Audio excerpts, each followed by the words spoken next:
کے مسلمان بنے, روح کے مسلمان بنے, زبان کے مسلمان بنے.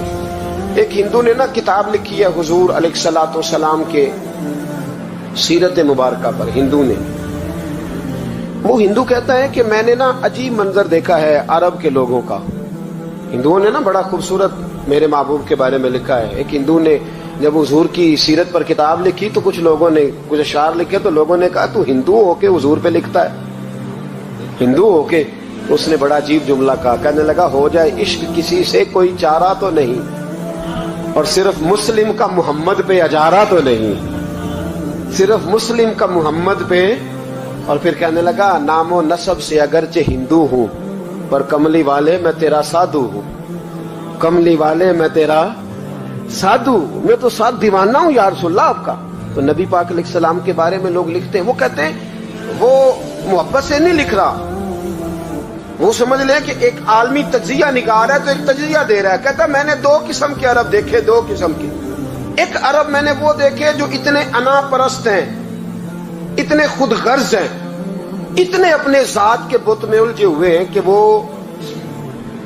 ایک حوض پہ اپنے گھوڑوں کو پانی پلانے گئے, 10 15 20 گھوڑوں کو پانی پلانے گئے ہیں تو جھگڑا ہو گیا, پہلے میں نے پلانا ہے, میں بڑا چودھری ہوں. اس نے کہا نہیں میں تجھ سے بڑا ہوں, پہلے میں نے پلانا ہے. اس پہ جھگڑا ہوا. وہ غیر جانبدار تجزیہ نگار کہتا ہے اس پہ جھگڑا ہوا, لڑائی ہوئی, قتل ہوئے. اتنے قتل ہوئے کہ یہ قتل نسلوں تک چلے, نسلوں تک یہ قتل آگے بڑھے. وہ کہتا ہے ایک میں نے وہ عرب دیکھے. اور پھر کچھ عرصے کے بعد مکے اور مدینے میں اللہ نے اپنے نبی کو بھیجا, مصطفیٰ کریم علیہ السلام آئے. کہتا پھر انہی عربوں کا میں نے ایک اور رنگ بھی دیکھا, انہی عربوں کا میں نے ایک اور رنگ. وہ جو گھوڑے کو پانی پلانے پر لڑ رہے تھے, آج میں نے دیکھا کہ ایک جنگ کے موقع پر 3 صحابہ یا 7 صحابہ زخمی پڑے, زخموں سے چور ہیں. ایک آدمی پانی کا پیالہ لے کے آیا, ایک کو کہا پانی پی لو, زخمی ہو, شدید زخمی ہو, نزع کا عالم ہے, تھوڑی دیر میں ہو سکتا ہے شہادت نصیب ہو, پی لو. کل جو گھوڑے کو کہتا تھا پہلے میں نے پلانا ہے, میں نے پلانا ہے, آج وہی قوم میں نے عجیب رنگ دیکھا, کہا پانی پی لو. تو کہنے لگا یار میں تھوڑا زخمی ہوں, یہ جو میرے ساتھ لیٹا ہے یہ زیادہ زخمی ہے, پہلے اس کو پلا دے, میرے بھائی کا بھلا ہو جائے. کہتا پانی لے کے اس کے پاس پہنچے, اس کو کہا تو پی لے.